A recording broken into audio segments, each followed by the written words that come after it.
جب تک نبی کریم صلی اللہ علیہ وسلم کی نافرمانی جان بوجھ کے کی جاتی رہے گی، فتنے کی آگ اور رب کی طرف سے آزمائش کے دروازے کھلتے رہیں گے۔ فَلْيَحْذَرِ الَّذِينَ يُخَالِفُونَ عَنْ أَمْرِهِ، ان لوگوں کو ڈر جانا چاہیے جو اللہ کے نبی صلی اللہ علیہ وسلم کے حکموں کی مخالفت کرتے ہیں، کہ کہیں اللہ انہیں کسی فتنے میں مبتلا نہ کر دے یا کسی عذاب کا شکار نہ کر دے۔ اللہ کے نبی صلی اللہ علیہ وسلم کی دو ٹوک واضح حدیث ہے، لا نکاح الا بولی، ولی کی اجازت کے بغیر نکاح نہیں ہوتا۔ اس حدیث کی مخالفت کرتے ہوئے بعض ظالموں نے یہ فتویٰ دیا کہ لڑکی بالغ ہو گئی، اب ولی کی کوئی ضرورت نہیں ہے۔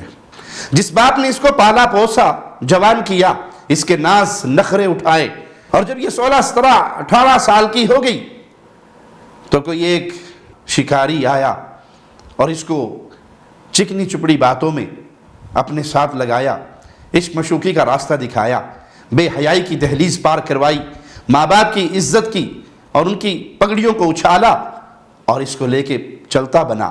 مولویوں نے فتوے دے دیے، یہ بالغ ہے، اس کا نکاح اس کے اپنے ہاتھ میں ہے، یہ جو چاہے کر سکتی ہے، اس پر فیصلے بھی آ گئے۔ تو نتیجہ کیا نکلا؟ ماں باپ ذلیل ہوئے۔ کیوں؟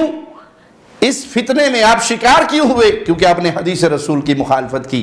اگر حدیث رسول کے مطابق فیصلہ ہوتا تو کوئی نکاح اس وقت تک نہیں کہلا سکتا جب تک لڑکی کا ولی اس میں راضی نہ ہو۔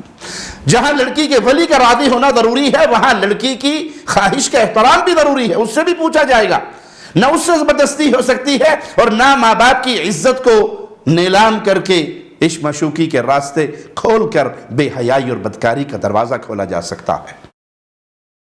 لیکن برا ہو ان بے دین لبرلز کا کہ اگر یہ ماجرا کہیں کسی دیندار گھرانے میں ہو، اللہ نہ کرے کسی داڑھی والے کی بیٹی بھاگے، تو یہ ساری اس کے ساتھ ہوں گی اور اس کی حفاظت کی جائے گی، دستک میں ان کو رہائش دی جائے گی، کینیڈا بھگانے کا مکمل انتظام کیا جائے گا، آسمہ جہانگیر اس کے پس پش پہ کھڑی ہوئی نظر آئے گی۔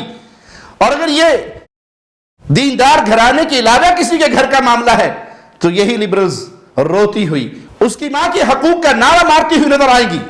یہ منافقت کی کھلی وہ کتاب ہے جو آج ہمیں پڑھنے کو مل رہی ہے۔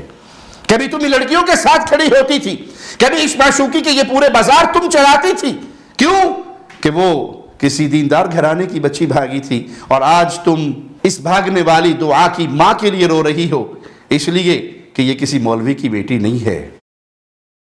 تو پیارے بھائیو، جب تک اس معاشرے کے اندر رسول اللہ صلی اللہ علیہ وسلم کی احادیث پر عمل نہیں ہوگا، اس کے مطابق فیصلے نہیں ہوں گے، جج فیصلہ کرنے سے پہلے حدیث رسول کی طرف نہیں لوٹے گا، مولوی فتویٰ دینے سے پہلے حدیث رسول کی طرف نہیں آئے گا، حدیث کی مخالفت میں فتوے دیے جائیں گے اور حدیث کی مخالفت میں فیصلے سنائے جائیں گے، تو عزتیں نیلام ہوتی رہے گی، پگڑیاں اچھلتی رہیں گی۔ ماں باپ جنہوں نے 16 18 سال اپنے سینے سے اپنی بچی کو لگا کے رکھا، چند لمحے کے اندر شیطان اس کو اس راستے پر چلائے گا کہ وہ ماں کی محبت کو بھول جائے گی، باپ کی محبت کو بھول جائے گی، اور اس شیطان نما عاشق کی محبت میں گرفتار ہوگی، جو بھلے چند سالوں کے بعد چاہے اسے کسی چکلے کے حوالے کر دے یا کہیں بیچ چوراہے کے چھوڑ کے بھاگ جائے۔